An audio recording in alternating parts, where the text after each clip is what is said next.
Kulang ang kita ng gobyerno para pondohan ang mga programa para sa 2026. Ang solusyon, umutang na naman. Magkano na ba ang utang natin? Alamin sa agenda report ni Sujin Kim. Balak na namang umutang ng pamahalaan. Nakaambang umutang ang Pilipinas ng halos 2.7 trillion pesos para mapunan ang fiscal deficit na 1.6 trillion pesos para sa budget sa susunod na taon. Because kulang ang ating revenues para matugunan yung nasa budget natin.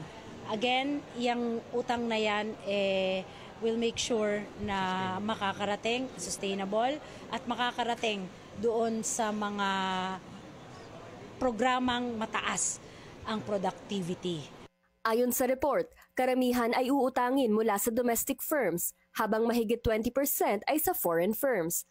Tinatayang 30% ng kabuoang budget sa 2026 ay mapupunta sa pagbabayad ng utang ng gobyerno. Mahigit 1 trillion pesos ang pantusto sa principal payment at halos 950 billion pesos naman para sa mga interest payment. Oo, kaya yan mukhang malaki dahil compounded yan. Binabayaran natin yung mga nakaraang taon.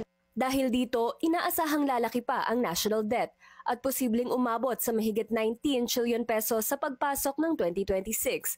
Pero giit ng DBM, ang incremental increase ng pag-utang ay nasa single digit na lamang ngayon. Kumpiyansa rin sila sa debt to GDP ratio ng bansa. Ayon kay Pangandaman, hanggat lumalakas ang ekonomiya, kayang bayaran ng bansa ang mga utang nito. Para sa agenda, Sujin Kim, Billionaire News Channel.